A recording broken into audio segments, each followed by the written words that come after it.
Good day everyone, my name is Hada Hemaid and I'm a third year English literature student at Al-Azhar University. In this video, I'm going to talk about the evolution of the woman's image in English literature and how this image reflects our society then and now. First of all, I want to say that literature, it is not only about imagination, it is a matter of a human life. And the way women are portrayed tells us a lot about how society saw and still sees women. From silent and obedient figures to powerful and independent voices, women in literature have undergone a fascinating transformation. In early English literature, women were often passive, idealized or defined by the men around them. During the Middle Ages, women were often saints, sinners, or simples, not real people at all.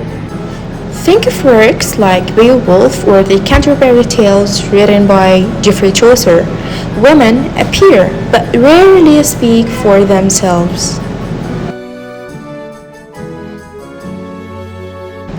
In the Renaissance, even though art and literature flourished, women's roles remained limited.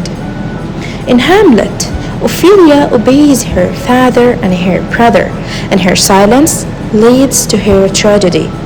Similarly, Desdemona in Othello dies because her loyalty and innocence are misunderstood.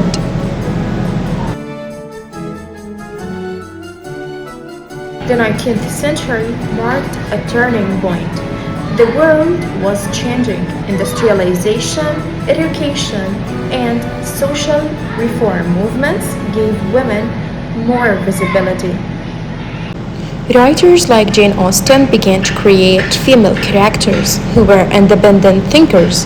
Elizabeth, in A Pride and Prejudice, refuses to marry for money or status, and she wants respect and love. On the other hand, Jane stands for moral strength and equality. She says, "I'm no bird, and no net ensnares me. I am a free human being with an independent will." These women were still concentrated by the society, but they were symbols of a new female consciousness. And by these novels, literature started including question gender roles and the idea that a woman's happiness depends only on a marriage. The 20th century brought the feminist movement, and with it came a revolution in literature. For example, Virginia Woolf, in her famous essay, "A Room of One's Own," writes that a woman must have money and a room of her own if she is to write fiction. She meant that women need independence, whether it is financially or intellectually, to create and express themselves appropriately.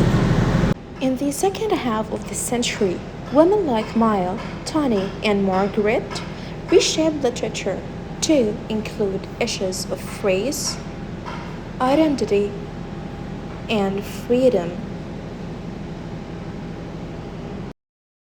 As Maya writes, "I know why the caged bird sings," gives a powerful voice to a young black woman growing up in America. For Tani's Beloved, it explores motherhood, trauma, and survival after slavery. Margaret's The Handmaid's Tale warns us about losing women's right in a terrible world. These stories transformed women from passive subjects into creators of their own destinies.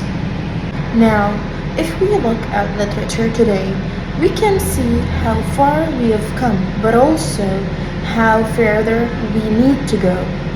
In modern films, novels, and even social media storytelling, women are portrayed as complex, strong, and vulnerable, also as ambitious and caring, emotional, and rational. We have women who are scientists and leaders mirroring real life.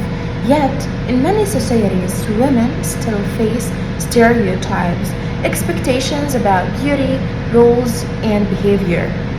Just like in older literature, these stereotypes can silence women or reduce them to certain types. That's why reading and writing stories about diverse and powerful women remains crucial. Literature can challenge these outdated views and inspire change. For example, contemporary authors like Chimamanda Ngozi Adichie speaks to our generation directly in her book We Should All Be Feminists, showing that equality it is not a woman's issue, but a human one.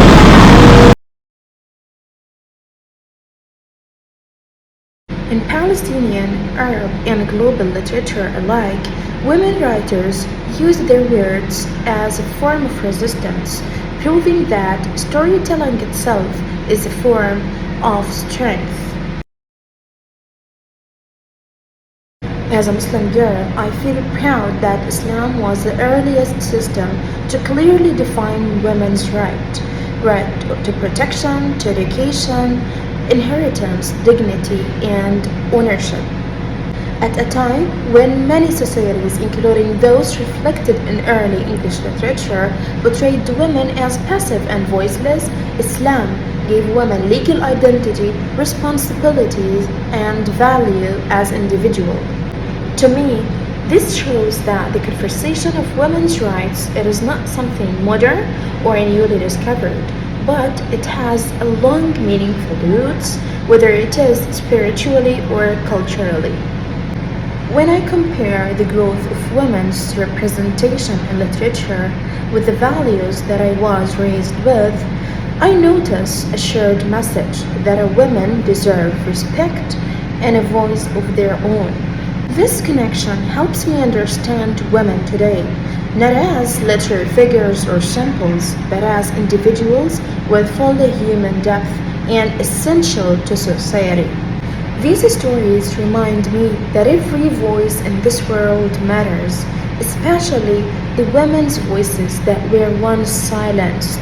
Literature gives us space to question, to dream, to rewrite our place in this world.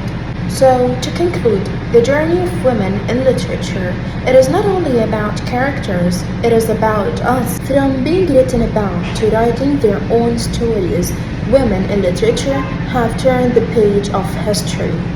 Literature has evolved, and through it, society has evolved too.